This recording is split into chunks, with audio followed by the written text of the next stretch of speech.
Féminisme n'est ni un intégrisme, ni un extrémisme, ni un fondamentalisme. Il est humanisme, une main tendue, une aspiration à l'harmonie. C'est tout de suite.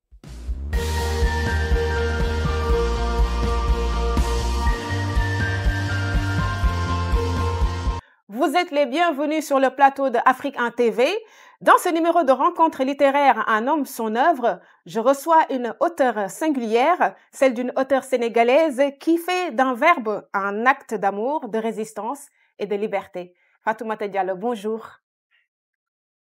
Bonjour, petite sœur Podia. Qu'est-ce que je suis C'est un contente, vrai plaisir, très contente. un honneur. Ah, pour moi, surtout pour Ouais, moi. Ça fait tellement longtemps qu'on attendait cette émission. Mais il fallait que je lise le c'est livre vrai. religieusement avant de vous recevoir sur le plateau de Afrique 1 TV. Alors, Fatoumata, vous êtes professeure de lettres. Vous avez publié 2 ouvrages à ce jour, Des cris sous la peau en 2018, Rouge silence en 2021, ainsi que le recueil de nouvelles intitulé Tisserande en 2025. Et vous êtes, qui est d'abord l'objet, d'ailleurs l'objet de notre émission. Et vous êtes également chroniqueuse et critique littéraire. Alors, j'ai une première question. Ok, merci. J'ai tout dit?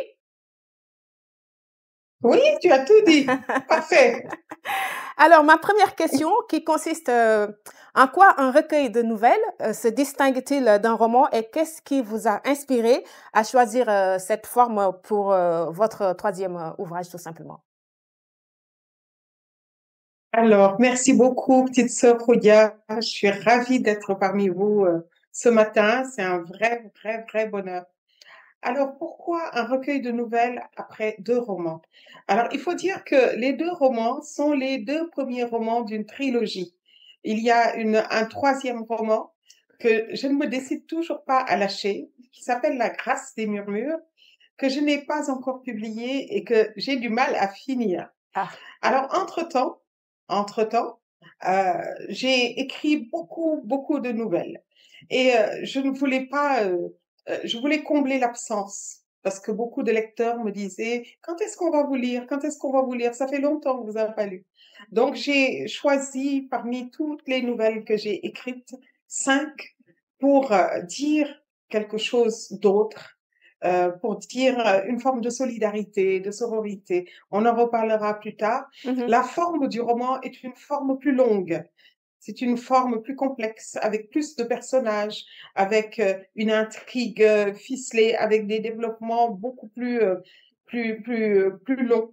La forme de la nouvelle, c'est quelque chose de ramassé, de condensé, où il y a un schéma narratif clair. Mhm. Vous avez une situation initiale, puis après, il y a des choses qui se passent jusqu'à une situation finale qui constitue une chute.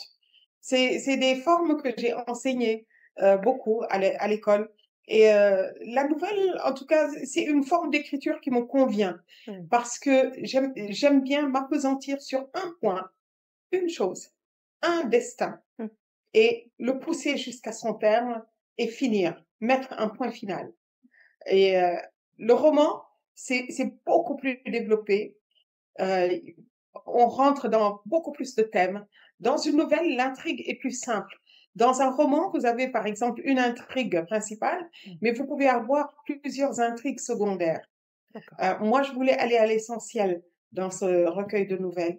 J'ai trouvé le titre après avoir rassemblé les 5 nouvelles. Je voulais même en mettre 10 dedans, mais je Ah, craignais que les nouvelles ça ne s'harmonise pas trop. Et d'accord. mon objectif, c'était de dire la solidarité des femmes, c'était de dire les femmes. Bah, justement, vous avez répondu à ma 2e question parce que euh, on sait qu'il y a 5 histoires en fait représentées par 5 héroïnes hein, que vous appelez de véritables tisserands d'âme. D'ailleurs, donc ma question était de savoir en fait comment a été fait le choix des 5 récits dans l'ouvrage. Mais je pense que Ah, si vous avez quelque chose à voilà. rajouter Alors, dedans. oui, alors le premier récit que j'avais écrit, c'était Fanta.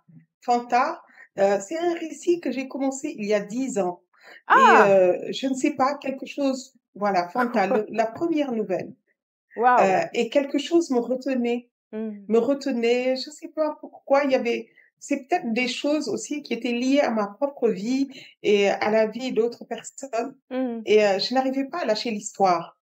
Puis j'ai trouvé une espèce de dérivatif, enfin une espèce de ruse quoi, comme ça, Oui. pour la développer davantage.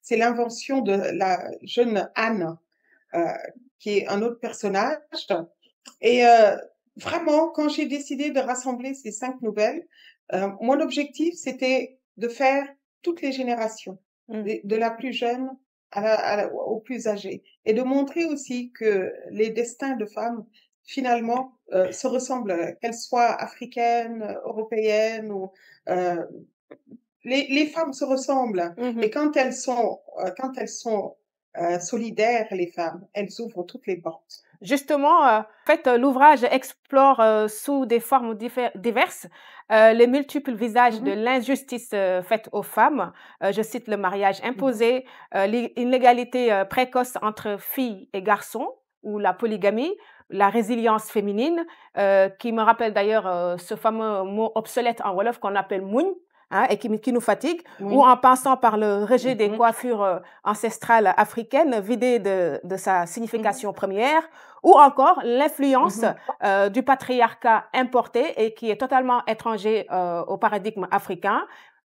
Et je vais finir avec la Mmh. sororité parce que vous avez quand même pu rassembler, tous ces sujets dans ce livre. Alors Mmh. donc, nous allons aborder tout d'abord, la première histoire justement dont, vous parlez de Fanta. Qui est Fanta Mmh. et Mmh. qu'est-ce qui s'est passé? Qui est Alors Fanta? qu'est-ce qui s'est passé? Oui. Pardon? Oui, Qui est Fanta? qui est Fanta et Alors qu'est-ce qu'elle a Fan vécu elle? Fanta, c'est une, jeune fille. J'ai placé l'histoire volontairement dans un village du nord du Sénégal, Mmh, pour le Fouta. mmh, Bon, peut-être parce que je suis originaire du Fouta. mmh Donc, mais ça pourrait se passer à Kolda, ça pourrait se passer à Kaolack, ça pourrait se passer à Saint-Louis, ça pourrait se passer n'importe où. Heu, ce que je voulais montrer à travers, cette nouvelle, c'est comment les jeunes filles, heu, à l'intérieur du Sénégal, sont sous le poids de traditions complètement obsolètes. Comment elles subissent, le patriarcat dans la forme la pire, mmh. c'est-à-dire un père qui se croit tout permis, parce que Fanta est une jeune fille très intelligente. Elle est tellement intelligente et tellement belle que son père ne voit rien d'autre qu'une femme. Parce qu'il a perdu sa femme après l'avoir bien battue. Il l'a perdue et donc il remet toute son énergie sur cette jeune fille qui ne demande qu'à vivre. Cette jeune fille qui petit à petit est vidée de son énergie. Et c'est ça en fait, c'est une mort lente. C'est une mort lente qui lui a été infligée par un des hommes et deux un système. Parce que le système est alimenté à la fois par les hommes et les femmes. C'est Tout pour à ça fait. que pour le patriarcat, on ne peut pas juste dire ce sont les hommes. Il y Mmh, a des femmes qui alimentent le patriarcat. Et mmh je voulais montrer un contre-exemple de ce patriarcat et des femmes qui alimentent le patriarcat, c'est la grand-mère. La grand-mère qui, elle, a fait son propre chemin mh. et qui protège ses petites filles de cette société, des violences de cette société. Elle les protège d'abord de l'excision. Ensuite, c'est quelqu'un qui va leur apprendre leur histoire, qui va leur apprendre les traditions, les bonnes traditions, Mmh. les traditions qui veulent du bien aux femmes. Elle va l'emmener, par exemple, au bord du fleuve, lui montrer le bien et le mal, lui Oui, dire, il y a toute une philosophie derrière oui. que j'ai voulu montrer. C'est pour ça que mon livre est dédié à ma grand-mère. C'est parce que j'ai voulu montrer à travers l'histoire de Fanta ce que ma grand-mère m'a transmis. Tu vois l'image de la couverture avec ma photo avec celle de ma grand-mère, Oui. c'est Fanta et sa grand-mère en Et vous fait. parlez d'elle d'ailleurs au début du C'est livre de la grand-mère, vous parlez d'elle avec beaucoup d'amour, tout à très fait, touchant. absolument. Oui. Moi, si j'ai écrit, c'est grâce à ma grand-mère. C'est elle qui me racontait des histoires, c'est elle qui m'a donné le goût de l'histoire. Elle Mmh. connaissait l'histoire. Oui, Vous disiez, la elle connaissait connexion n'est l'histoire pas parce qu'il y très avait un stable. problème des réseaux tout à l'heure. Elle connaissait l'histoire des traditions. Je pense qu'on va reprendre Oui, par là. elle connaît l'histoire, les traditions, Mmh, elle connaît l'histoire du pays, du Sénégal. bien sûr. Elle a vécu l'époque de Senghor. Elle m'a raconté tout ça avec beaucoup d'enthousiasme et elle avait un point de vue très juste sur les choses. Et elle nous montrait aussi par l'exemple. Ma grand-mère, quand elle partageait le riz, elle Oui, avait une coépouse à côté d'elle. C'est oui. la coépouse qui cuisinait parce que la coépouse, elle avait l'âge de sa fille, quoi. Waouh! Ma grand-mère et sa coépouse, c'était comme une fille et sa mère. Mmh. Et donc, elle n'avait aucune jalousie vis-à-vis de sa coépouse. Et quand elle partageait le riz préparé par sa coépouse, elle nous montrait ce que ça voulait dire la générosité, ce que ça Mmh. voulait dire le partage. Mmh. Elle le faisait d'une manière tellement fine que moi, j'ai appris là, qu'est-ce que c'est que la vraie générosité? La vraie générosité, c'est pas se dépouiller au profit des autres. Mmh. C'est être juste. La générosité a quelque chose à voir avec la justice, avec la solidarité. Et elle m'a appris énormément de choses. Elle me dit, l'histoire religieuse, par exemple, Oui. les histoires de Pharaon. Moi, j'ai appris ça avec ma grand-mère avant de les lire dans les livres. Ah oui? Et donc, c'est cette histoire-là que j'ai voulu raconter. À travers Fanta, il y a une histoire tragique qui Mmh. montre une jeune fille en prise avec le viol et avec l'inceste de son père, Mmh. mais également une histoire très positive avec une grand-mère extrêmement soucieuse du bien-être de ses petites filles et qui veut les faire grandir malgré tous les obstacles qui se dressent sur son Justement chemin. justement, en fait, l'inceste commis par le géniteur de Fanta, je vais même pas dire son père, parce que ça m'a énervée, donc je l'appelle géniteur, Non, c'est son qui aurait géniteur. laissé en elle une énergie destructrice, hein, et favorisé, d'autres abus, parce qu'elle a, par la Oui, suite, c'est ça. vécu d'autres viols. Est-ce que ça a eu, l'impact dans sa vie plus tard, surtout quand elle est mariée? Parce que, Bien sûr. je voulais rajouter un truc, excusez-moi, lorsque Mhm. elle a vécu ces viols répétés à travers d'autres hommes. Ils ont osé en plus lui traiter de fille facile, entre guillemets, sans avoir les connaissances qui Oui. leur permettent. Mm. Eh ben oui, parce que la parentalité, c'est très compliqué. Mmh. Être mère, être père, c'est très compliqué. Quand un père se permet d'agir ainsi envers sa fille, il la détruit et pour très longtemps. Et c'est pour ça que Fanta est si passive vis-à-vis des autres hommes, parce que celui qu'elle considérait comme le plus proche d'elle, c'est-à-dire celui qui devait la protéger, c'est celui-là même qui l'a détruite. Donc, il est fort à parier que si l'histoire avait continué, parce qu'au départ, je voulais en faire un roman, puis après, c'était lourd à porter. C'était Ah, très lourd à porter. J'ai arrêté là l'histoire. J'ai arrêté là l'histoire parce que écrire, c'est aussi donner de soi. Et quand on écrit, moi, en tout cas, quand j'écris, j'ai une forme de sincérité dans mon œuvre qui fait mmh, que je vis littéralement ce que j'écris. Et donc, Fanta, quand elle arrive avec son homme là, comment on peut l'appeler, son espèce de mari là, oui. un peu bêta, un peu, voilà, elle va se laisser faire aussi. Mais elle va avoir une occasion, elle va se laisser faire, même si le gars, bon, il n'est pas très futé, mais elle est, voilà, elle a déjà la graine de la destruction en elle. Mais Mmh. ça va s'arrêter. Et moi, c'est ça que j'aime donner comme message, c'est qu'il y a un moment où les choses peuvent se retourner et changer. Et le fait de raconter l'histoire, de dire l'histoire à cette jeune femme qui s'appelle Anne, la jeune Belge, Oui, qui est venue habiter chez eux, le et qui fait de l'écoutait. raconter l'histoire, euh, je donne à mon lecteur l'idée que le destin de Fanta peut changer à partir de la confession, à partir de la parole dite. C'est pour ça que le silence, quelquefois, est rouge. C'est une sorte de thérapie Mon d'ailleurs, le précédent fait de roman. s'exprimer. Ça lui a permis Voilà, d'exprimer, d'extérioriser ce qu'elle a gardé longtemps. exactement. Et en extériorisant, Mmh. en posant, en mettant des mots MOTS sur ces mots MAUX, Mmh. elle permet à ces mots-là pas de disparaître complètement, Mmh. mais en tout cas de ne plus l'empêcher de vivre, Ouais. de poursuivre une vie normale, d'être un être à part entière et de ne plus être simplement celle qui subit. Mmh. Alors, Fatimata, vous avez fait vos études supérieures à l'université de Poitiers, puis à la Sorbonne en France, et vous y avez Mhm. enseigné pendant 17 années avant de rentrer définitivement au Sénégal. Et lorsque vous évoquez les vieux amants du boulevard Montparnasse, la beauté de Paris à chaque fois que vous revenez ici, ou bien les librairies, les belles librairies parisiennes, les églises, ou encore le 14e arrondissement, et puis la maternité du Port-Royal. Ressentez-vous une certaine nostalgie? Ah, très forte nostalgie. Paris est une ville que j'adore. Mm. Pour moi, c'est la plus belle ville du monde. C'est vrai que j'y ai vécu longtemps. Mes deux premiers enfants sont nés là-bas, à Port-Royal. Mes deux premiers enfants sont nés là-bas. J'ai une histoire particulière avec la ville de Paris. J'aime bien me perdre dedans. J'aime regarder les détails. J'aime Marcher prendre à pied mon pendant temps, entrer longtemps. dans une exposition et faire ce que je veux, être dans l'anonymat le plus total, entrer dans un café sans avoir de compte, pardon, Mhm. Sans... sans avoir de compte à rendre à personne. Mm, C'est très précieux, en fait, de vivre j'avoue. à Paris cette forme de liberté Mm, qu'on a. C'est génial, quoi. Moi, quand je viens à Paris, je suis heureuse, quoi. d'accord.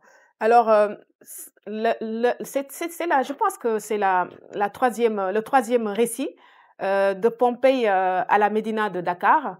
Quel Oui. écho ou correspondance peut-on percevoir avec les autres récits ou les autres récits, pardon, de l'ouvrage Tisserand? C'est quoi le lien? Alors, alors, le lien.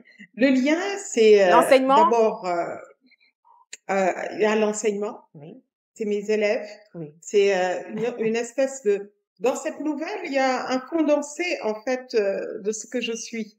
Il y a mon aspect, le prof, Oui, qui est à Pompéi avec ses élèves.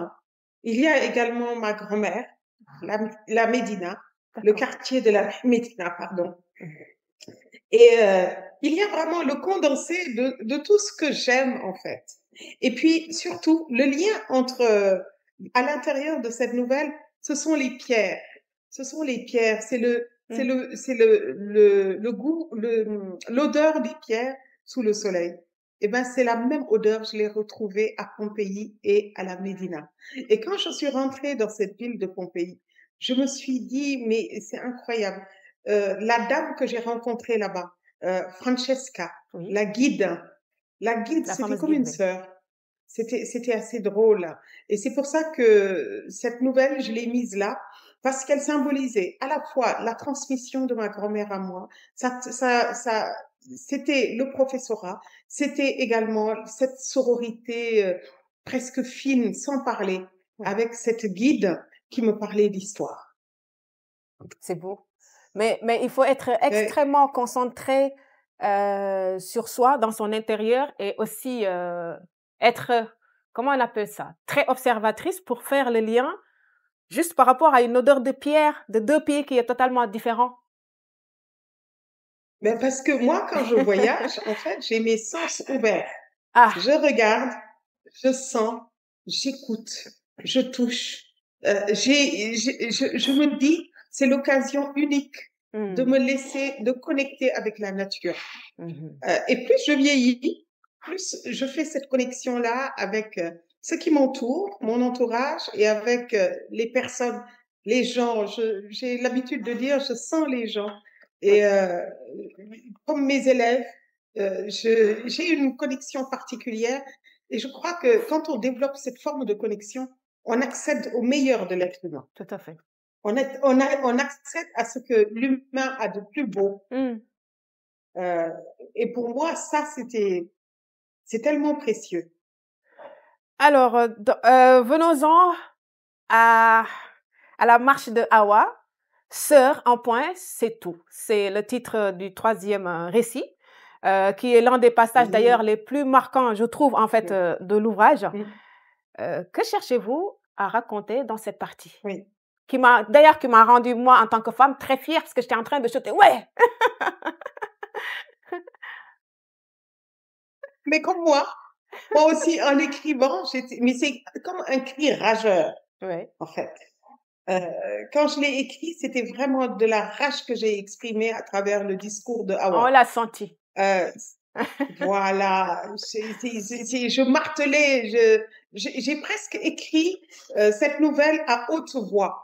Je la prononçais dans mon salon, j'allais et venais, je disais les choses. Je voulais que la musique des mots soit percutante, qu'on perçoive ça comme une espèce de rythme de djembé ou quelque chose comme ça. Et je me disais, ce qui m'a aussi inspiré, cette nouvelle, c'était Octobre Rose. Tu vois, on est au mois d'octobre Oui. et bon, le mois où on dépiste les cancers et tout Mhm. ça, en tout cas au Sénégal ici, Octobre Rose a beaucoup d'importance et les femmes vont se faire dépister.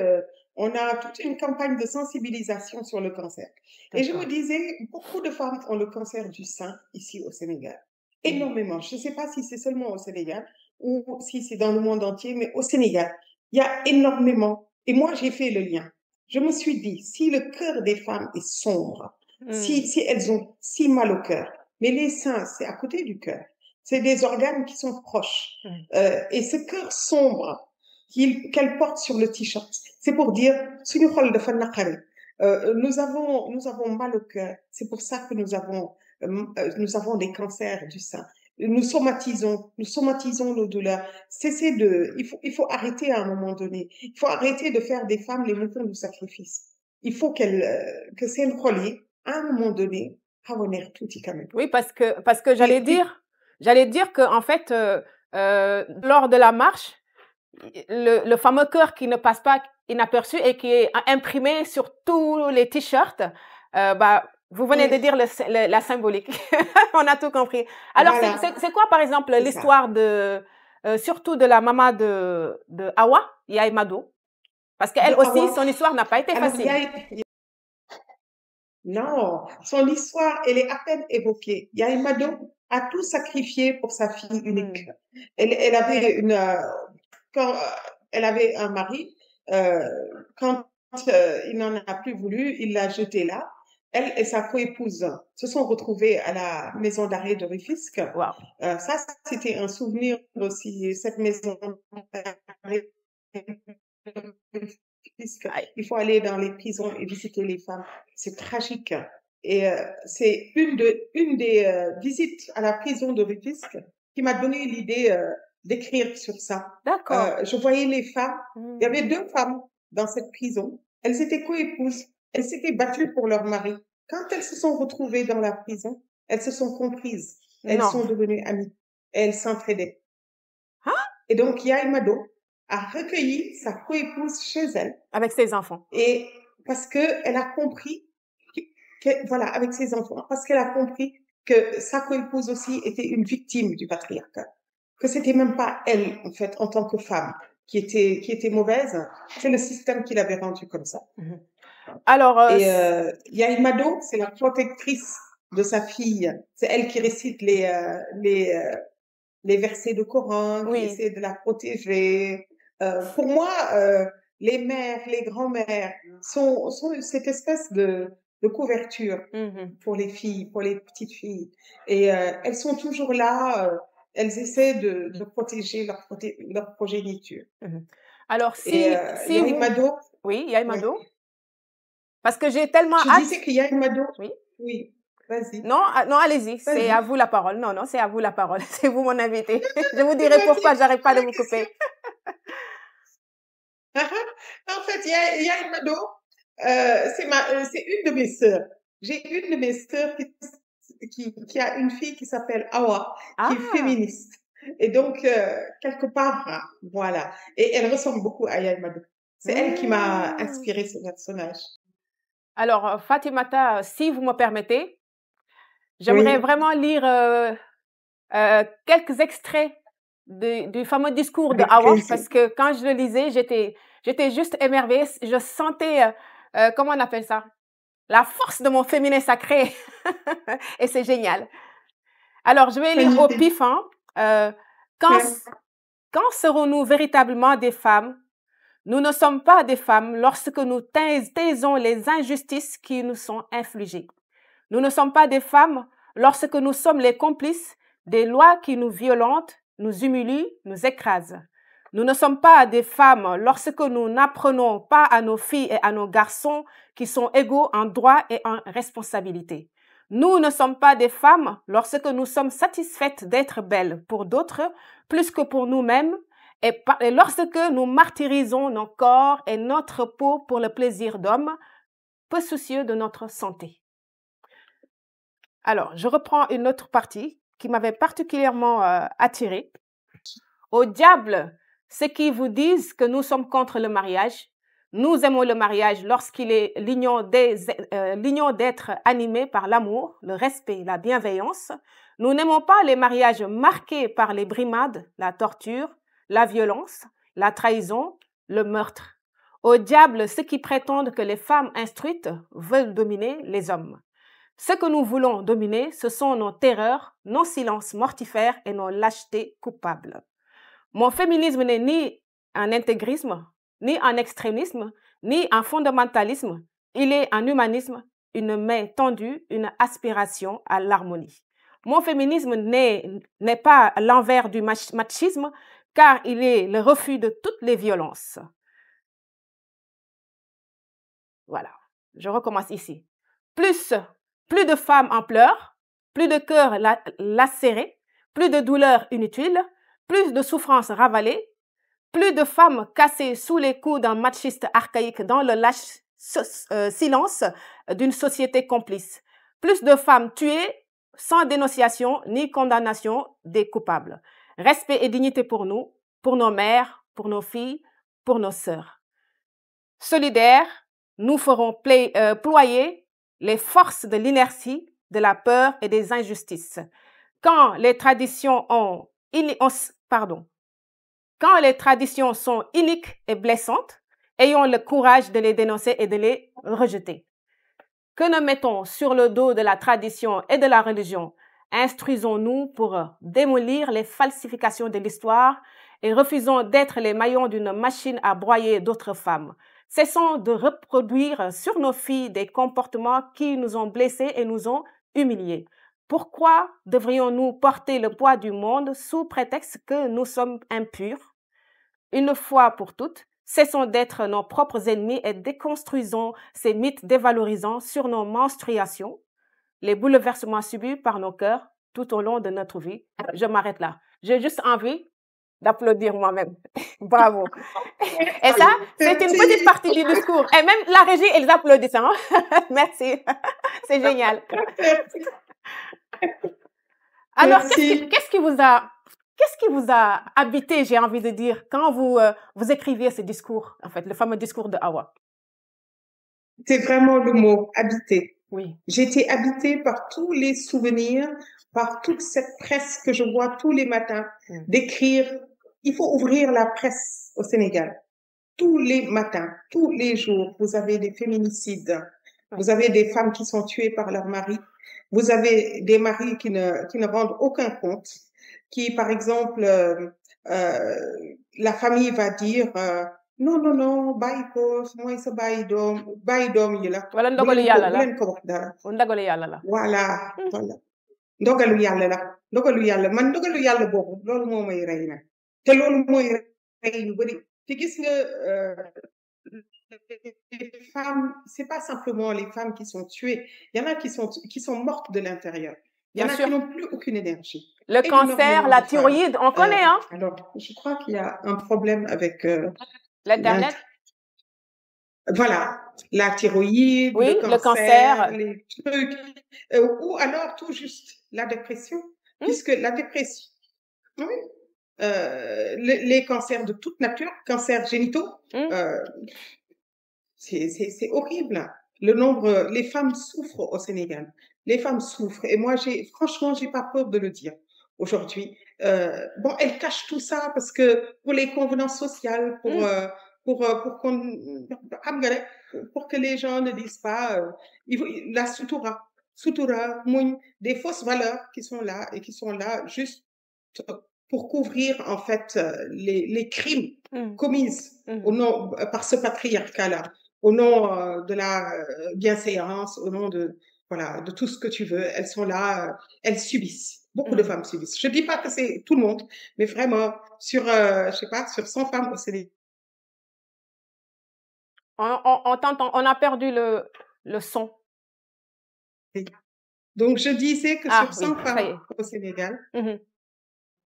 sur 100 femmes au Sénégal, il y en a peut-être 90 qui subissent Mhm. les coups du patriarcat. Et ça, c'est pas normal.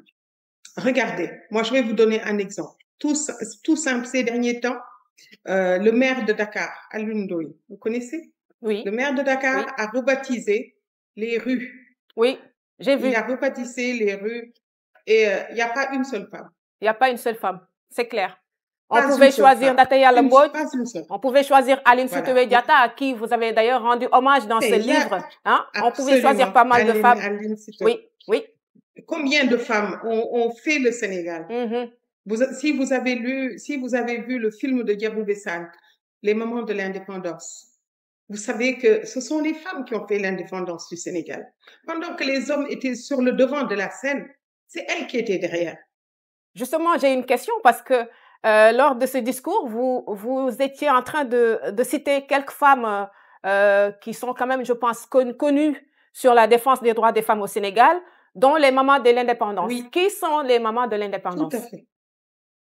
Mais ce sont toutes ces femmes qui étaient en soutien derrière les hommes qui portaient les pancartes, qui revendiquaient l'indépendance. D'accord. Il Aya Rose Bass. Elles sont nombreuses. Diabou Bessane leur a rendu hommage dans son film Les Moments de l'indépendance, qui devrait être passé partout. Et c'est toujours la même falsification de l'histoire. Regardez, derrière la négritude, par exemple, portée par Senghor, Senghor, Césaire, Damas, ce sont ces noms-là qu'on a. Mais derrière, il y a les sœurs Nardal oui, qui les accueillaient dans leur salon. tout à fait. Mais on n'en On parle les a jamais. évincées. Et oui, mais oui, et les moments de l'indépendance, c'est ça. Et au Sénégal, c'est toujours comme ça. En politique, par exemple, on va mettre les femmes derrière. Elles vont être là pour applaudir des hommes qui seront devant. Et personne ne songera. On va les invisibiliser. On va les rendre complètement inexistantes. À la fin, quand les comptes seront rendus, quand les bilans sont faits, les femmes n'existent plus. Et c'est pour ça qu'aujourd'hui, les rues de Dakar sont rebaptisées avec des noms de marabouts, je sais pas moi, de sportifs. Mais où sont toutes celles qui ont souffert, En plus, qui se c'est sont vraiment battues? pas ce qui manque au Sénégal. Des femmes résistantes, des femmes viriles, comme j'aime bien les dire, c'est pas ce qui manque au Sénégal, ça. C'est connu. Mais oui, Ouais. jigéen yu mat góor, waaw. Bah, c'est à nous de nous lever. On va faire comme Awa et ses consoeurs. Parce que d'ailleurs, dans le discours, moi, ce qui m'a plu, d'ailleurs, c'était une question qui est personnelle pour moi, puisque après le discours de Awa, tout de suite, elle a eu ses règles. Et il y en a une qui est encore au plus dévergondée qui dit on va aller au palais. Et lorsqu'ils sont arrivés au cours de la route, les policiers, les gendarmes les ont arrêtés. Mais Awa qui avait ses menstrues tachées, qui ont taché d'ailleurs sa robe et tout, mais elle a continué et c'est elle qui a ouvert la porte aux autres pour que les hommes de loi puissent déposer leurs armes et laisser passer les femmes grâce à Awa ou ses menstrues. Qu'est-ce que vous vouliez dire par là? C'est quoi la symbolique de cette scène? Pour moi, c'est le sang versé par les femmes. Ces menstruations qui arrivent à point nommé, là, au moment où elles rencontrent les hommes, c'est leur dire que vous, votre existence, vous la devez au sang que nous avons versé. C'est la symbolique de l'accouchement presque. Vous, les hommes-là, c'est notre sang qui vous a donné naissance. Vous nous devez le respect. Et à ce moment-là, sans même parler, sans rien dire, les hommes de loi posent leurs armes par terre. Parce qu'ils reconnaissent en chaque femme aussi une mère, quelqu'un qui a souffert pour que eux ils naissent. Waouh, c'est génial.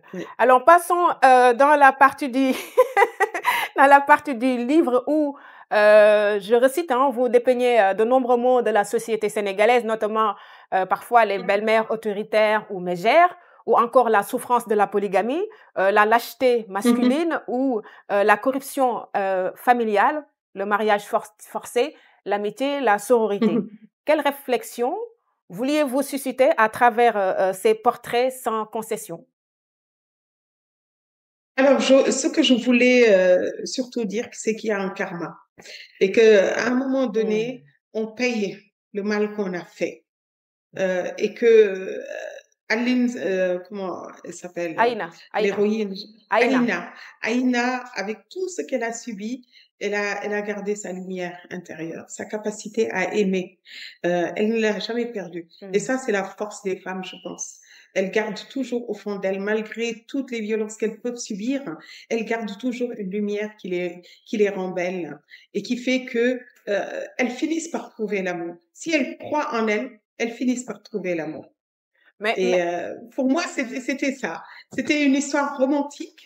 Il fallait, mais une histoire romantique. Mais mais avant pas si qu'elle romantique arrive à que son ça. terme, Excusez-moi de vous couper. Pas si non, romantique que ça, elle parce que est dure. je sais qu'on va C'est pas tout vrai. dire on va laisser quand même un suspense aux futurs Oui. lecteurs.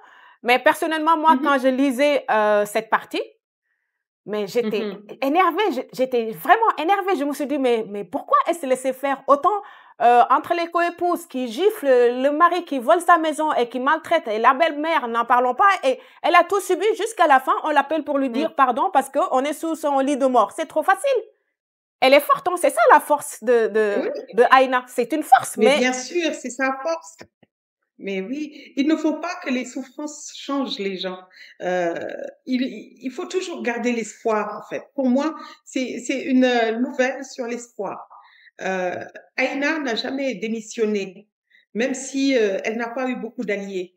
Elle n'a pas beaucoup d'alliés. Elle a une alliée. Et Mhm. cette alliée, c'est son amie qui est enseignante comme elle D'accord. et qui a toujours été là pour elle. C'est aussi la force de la sororité. Mhm. C'est que la société nous donne des rôles, belle-mère, belle-sœur, coépouse, machin, et nous oppose les unes aux autres pour le bénéfice d'un homme.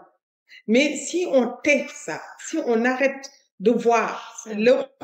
ce rôle de méchante qu'on nous fait jouer, mais on a quelque chose de lumineux. On a Awa, par exemple, et dont la maman accueille la coépouse. Mhm. On a deux femmes qui marchent ensemble, qui vont ensemble. On a même une femme qui a été martyrisée et qui va donner son pardon, accorder son pardon à sa Le belle-mère pardon. pour que celle-ci puisse s'en aller tranquillement. Mais c'est une force incroyable. C'est pas de la faiblesse. Moi, Mhm. je trouve que c'est une force incroyable. Et il y a une justice immanente. Et je crois à ça. Je pense que personne ne peut se sortir d'une situation qu'il a créée comme ça. Moi, je crois que Dieu Oui, existe.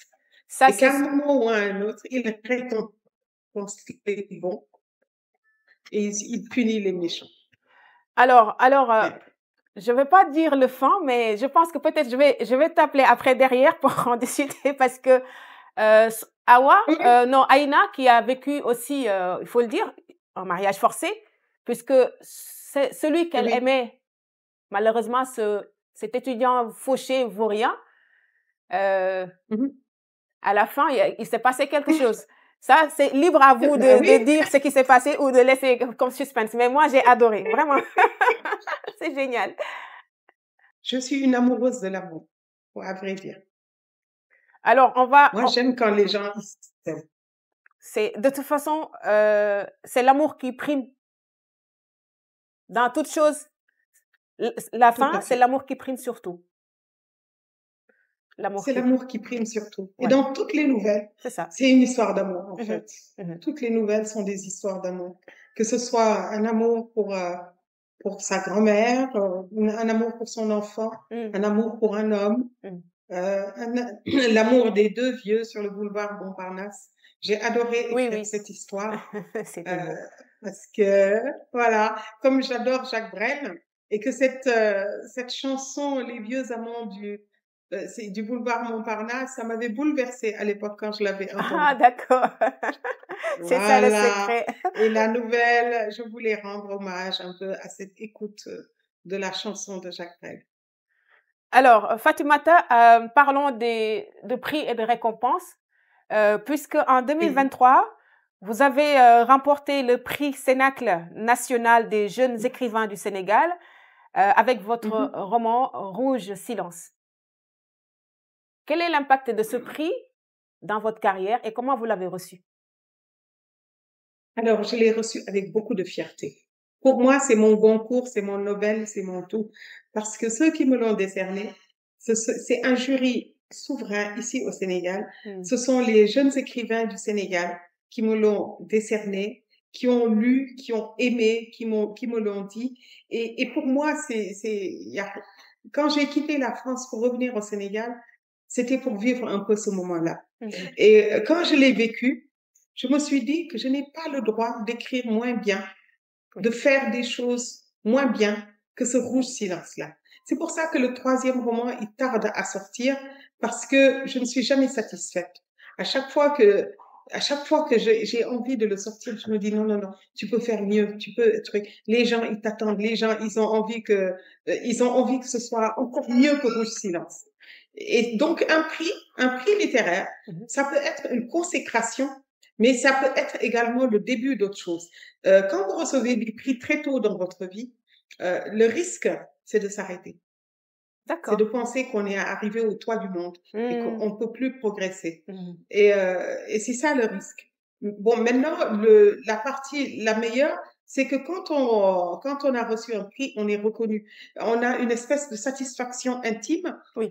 On sait que on est capable d'écrire, on est capable de publier et qu'on est entendu. Mhm. Et ça fait tellement de bien. Ça fait du bien, ça encourage. Moi, ma passion a toujours été l'écriture et maintenant, je me sens légitime à écrire même tous les jours. J'écris tous les jours. Je suis assise devant mon ordi et puis j'écris. Malheureusement, je ne sais pas si vous m'entendez encore, parce que le réseau n'est pas très clément avec nous. Oui, je Là, c'est t'entends. bon? Ah, voilà. Alors, Je l'émission t'entends. Oui. touche à sa fin, mais je ne vous laisserai pas partir Déjà? avant. Oui. Déjà un défi. Ah, man doyuluma de. Man tamit J'ai pas doyuluma, assez. mais beneen yoon lañ koy dàq. Je sais Ouais, qu'aujourd'hui, le public Inch'Allah. français va me dire, mais Khoudia, c'est quoi ces Wolof là? Nous, on parle pas tous Wolof, hein, mais c'est pas grave. Ils vont faire avec. Ils vont comprendre. Ils vont Alors, comprendre.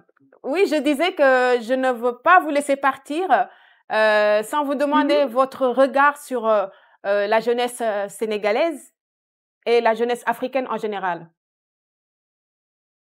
Alors, moi, je suis très optimiste. Je suis très optimiste parce que les jeunes Sénégalais, les jeunes Africains qui sont entrés en contact avec l'Occident, avec le reste du monde, ils rentrent au pays aujourd'hui et ils font des choses formidables. Ils n'ont plus aucun complexe Bien sûr. déjà. Ça, c'est la première chose. Ah oui. Moi, c'est ils ont enfin nous, Africains, nous, Sénégalais, nous avons quelque chose de lumineux. Moi, quand je te regarde toi, je suis tellement fière de toi. Je te regarde, je me dis, Ah là là. Oh là là. elle est magnifique, elle est belle, elle s'exprime bien, Oh là là. Je commence à avoir t'as une chaud. lumière Attends. incroyable. Tu as une Merci. lumière incroyable que personne d'autre n'a. Et moi, ça me rend heureuse parce que je me dis, la génération qui vient après moi, là, Mm. celle-là, Mm. l'Afrique sera à sa vraie place Mhm. grâce à vous. Je suis très optimiste. Grâce à vous aussi, hein, Et puisqu'on même quand essaie je de... regarde la littérature Oui. aujourd'hui. On essaie de suivre vos sillages. Oui, C'est ce bon, que j'allais dire. On suit vos sillages aussi. Ben oui, parce que si tout le monde est oui. démissionnaire, malheureusement, on n'aura pas une jeunesse éduquée. Et Mhm, quand on a au moins c'est ça. quelques rares personnes qui se lèvent encore, qui croient à l'éducation et qui essaient de donner des bons exemples, Mhm, de guider des jeunes ou d'être tout simplement en référence, ah bah c'est rassurant. C'est mhm, rassurant. Donc, c'est à nous, au nom de la c'est jeunesse, ça. c'est à nous de vous remercier aussi. C'est l'héritage, c'est Tout à votre fait. héritage. C'est ça. C'est votre héritage. C'est voilà. On ne vous laissera peut-être pas des grands bâtiments comme à Paris, Non, non. mais on va vous laisser un héritage immatériel Mhm, qui est qui est le seul qui vaille finalement, mhm, parce que nous autres humains, nous avons ça. Et l'Afrique a quelque chose d'unique, d'unique mhm. à donner au monde. Quand Senghor parlait de donner et de recevoir, je crois que le jour où nous donnerons au monde véritablement, le monde se portera mieux. Ce qu'on voit aujourd'hui du monde n'est pas très rassurant. Et je pense que si on donnait un peu plus de place, ou si les Africains s'emparaient Mhm, de leur place réelle mhm. dans ce monde-là, je crois qu'il le rendrait un peu plus humain. Sur ce, un monde un peu plus humain, je vous donne rendez-vous prochainement pour la prochaine sortie du livre que vous êtes en train de dire, ah non, mais est-ce que c'est le moment? Non, il faut que je rectifie, il faut que je parfaite ça. Mais en tout cas, ce sera avec grand plaisir et j'espère que ce sera pour bientôt. Merci. Merci. Je suis trop heureuse de t'avoir eu, de t'avoir vu, d'avoir vu ton sourire. Vraiment, c'est magnifique. Je suis heureuse. C'est un plaisir pour moi. Alors, votre émission Rencontre littéraire, un homme, son œuvre est terminée.